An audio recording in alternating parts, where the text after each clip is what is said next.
का अपमान किया, गले में मृत सर्प डाला,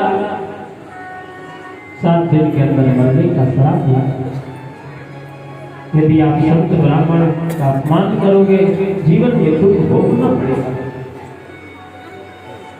आगे चलते हुए सुखदेव मुनि का आगमन हुआ और राजा परीक्षित को सबसे पहले नियम के बारे में वर्णन करते हैं। जितासनो जितस्वासो जित संको जितेंद्रियः स्थूले भगवतो रूपे मना संधार एक किया। आसन जीतो, श्वास जीतो, इंद्रियों पर संयम रखो, प्रभु का निरंतर ध्यान करो। सबसे पहले 33 स्कंद में सृष्टि विस्तार की कथा। इस मृत्यु लोक में नारायण प्रभु आए। नार माने जल, नयन माने निवास करना, जल पर निवास करने के कारण नाम पड़ा नारायण। भगवान पूरे विराट रूप धारण करते हैं, अपने शरीर के द्वारा सृष्टि उत्पत्ति करते हैं। विष्णु रूप धारण किया और विष्णु रूप के द्वारा नाभि से कमल और कमल के द्वारा ब्रह्मा जी की उत्पत्ति हुई। ब्रह्मा जी के द्वारा 10 ऋषियों की उत्पत्ति, सनक सनंदन सनातन सनत कुमार की उत्पत्ति, करदम जैसे मुनियों की उत्पत्ति, मनु शतरूपा की उत्पत्ति हुई और मनोस्तु शतरूपायाम त्रिस्रा कन्याश्च दक्षिणे आकृतिर्देव उत्तिष्ठा प्रसूतिर्विशुद्धः। 33 स्कंद में प्रवेश करते हैं। आकृति का विवाह ऋषि प्रजापति के साथ, यज्ञ भगवान दक्षिणा का जन्म, दोनों का विवाह हुआ। जब हम यज्ञ अनुष्ठान करते हैं तो ब्राह्मण को दक्षिणा देते हैं, जब हमारा यज्ञ सफल होता है, क्योंकि यज्ञ भगवान की पत्नी का नाम ही तो दक्षिणा। आगे चलते हुए देवहूति का विवाह कर्दम मुनि के साथ और इनके यहाँ 9 कन्याओं के साथ कपिल देव भगवान का अवतार हुआ।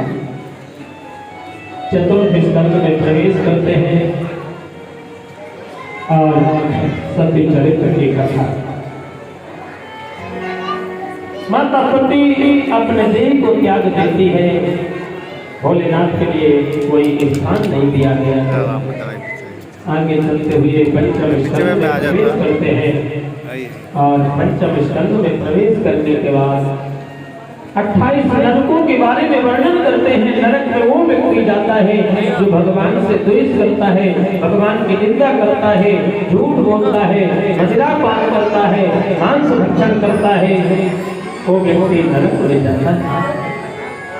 षष्ठम स्कंद में अजामिल उपाख्यान की कथा आप लोगों ने श्रवण किया। अजामिल अपने पुत्र का नाम रखा नारायण और एक बार नारायण नाम लेने से अजामिल 35 वर्ष तक उन्हें जीवन प्राप्त किया और प्रभु का भजन किया। सप्तम स्कंद में प्रवेश करते हैं। पुंसवान व्रत की कथा, 49 गणों की उत्पत्ति, प्रहलाद चरित्र। अष्टम स्कंद में प्रवेश करते हैं। गजेंद्र उपाख्यान, समुद्र मंथन, वामन अवतार की कथा श्रवण। नवम स्कंद में सूर्यवंश की वंशावली, प्रभु श्री राम का अवतार हुआ और राम कथा श्रवण करते हुए 10वें स्कंद में प्रवेश करते हैं। भगवान कृष्ण का अवतार हुआ। भगवान कृष्ण की बाल लीला, भगवान मुख्य रूप से 3 लीला करने के लिए अवतार लेते हैं। मक्खन चोरी लीला, गौचारण लीला, महाराज लीला। 11 वर्ष तक भगवान ब्रज में रहे, 14 वर्ष जाकर के मथुरा में रहे, 100 वर्ष जाकर के द्वारिकापुरी में रहे, 125 वर्ष तक भगवान के लीला। आगे चलते हुए गिरिराज पूजन, महाराज की कथा श्रवण की आप लोगों ने। कंस का वध हुआ, भगवान का प्रथम विवाह हुआ रुक्मिणी के साथ और धीरे धीरे 16,108 विवाह संपन्न हुए। आगे चलते हुए 11वें स्कंद में प्रवेश करते हैं। 4 वर्ण के बारे में वर्णन किया गया, ब्राह्मण, क्षत्रिय, वैश्य और शूद्र। 4 वर्णों के बारे में वर्णन किया जाता है। 4 युग के बारे में वर्णन किया गया। जन्म से लेकर के 25 वर्ष तक ब्रह्मचर्य पालन करना चाहिए, विद्या ध्यान करना चाहिए। जैसे 26वां वर्ष लगे विवाह करो और विवाह करके गृहस्थ का भोग करो 50 वर्ष तक। जैसे 51वां वर्ष प्रारंभ हो वानप्रस्थ में आ जाओ और धीरे धीरे जैसे 76वां वर्ष लगे संन्यास ग्रहण करो। आगे चलते हुए 12 स्कंद में कलयुगी राजाओं के बारे में वर्णन करते हैं। कलयुग के बारे में वर्णन किया जाता है। कलयुग में जितना ज्यादा भगवान के नाम का जप कर लोगे, कीर्तन कर लोगे, वही आपको भवसागर से पार करेगा।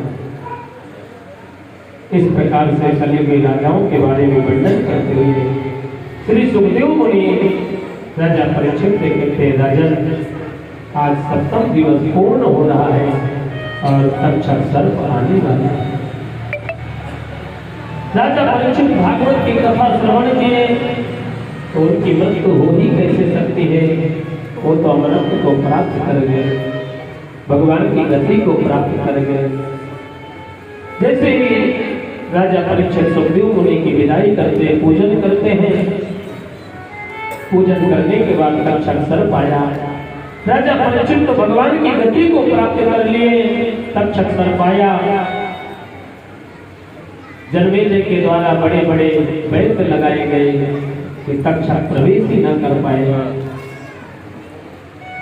जैसे तक्षक आते हैं, शरीर का स्पर्श किया, राजा परीक्षित का जो शरीर पड़ा हुआ था तो राख के रूप में परिणित हुआ। जन्मेजय सर्प विनाशक यज्ञ करते हैं और जैसे सर्प विनाशक यज्ञ को प्रारंभ किया, आस्तिक मुनि के द्वारा समझाया गया और जन्मेजय ने यज्ञ को वहीं पर विश्राम दिया। एक श्लोक बोलेंगे सभी लोग और इसके बाद सुखदेव महाराज की विदाई। हमारे इस कथा की जो मुख्य भूमिका निभा रही है वो श्री विनोद रस्तोगी जी निभा रहे हैं। ये जो कथा का आयोजन चल रहा है ये किसी व्यक्ति विशेष के द्वारा नहीं है, आप सबके सहयोग से प्रतिवर्ष ये भागवत कथा चल रही है। बीच में कुछ कारणवश गैप हो गया था, लेकिन आप ऐसे ही सहयोग करते रहे, ऐसे ही आप लोग आकर के समय दें, भागवत कथा श्रवण करें, क्योंकि जीवन में यही सत्य है, बाकी सब मिथ्या है। तो एक श्लोक बोलेंगे, नाम संकीर्तनम यस्या सर्व पाप प्रणाशनम प्रणामो दुख समन तम नमामि हरिं परम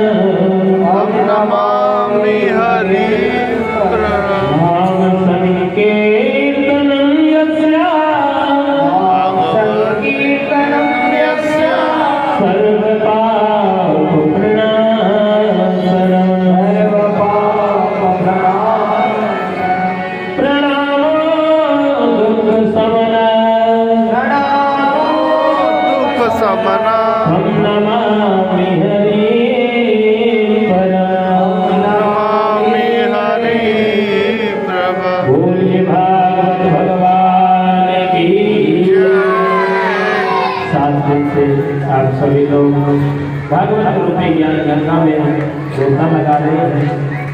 ठाकुर जी से यही प्रार्थना है आप सबके ऊपर, आपके परिवार के ऊपर ठाकुर जी ऐसे ही कृपा करते रहें।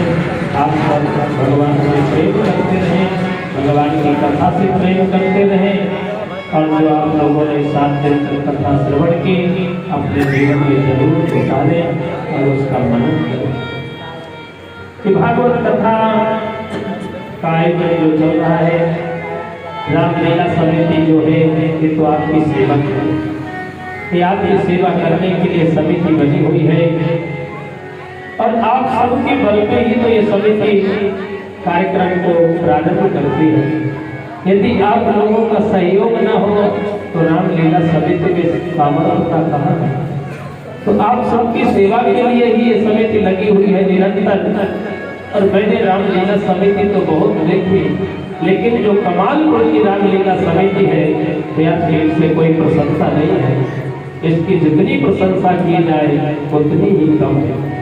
हम दिल्ली आदि में जाते हैं ना, तो वहाँ तो ऐसी समिति है कि पैसा इकट्ठा करके दारू पी जाते हैं, लेकिन ये जो समिति कमालपुर की है तन मन धन से सहयोग रात दिन करती है। आप सबके लिए सेवा में लगे हुए हैं, तो ठाकुर जी से यही प्रार्थना है कि आप सब लोग ऐसे ही रामलीला समिति का सहयोग करते रहें और आप सबके सहयोग से ही इस समिति ऐसे शुभ कार्य निरंतर प्रारंभ करती रहे।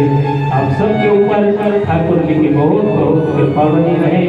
अब हमारे मुख्य यजमान की भूमिका जो निभा रहे विनोद जी, खड़े होकर के भागवत जी का पूजन करें। कमेटी के सदस्यगण आकर के भागवत जी का पूजन करके और आशीर्वाद ग्रहण करेंगे। और इसके बाद जो भी नामदाता दान किए हैं तो वे भी वो लिस्ट लेकर के बैठे हुए हैं, तो उसके बारे में भी उनका नाम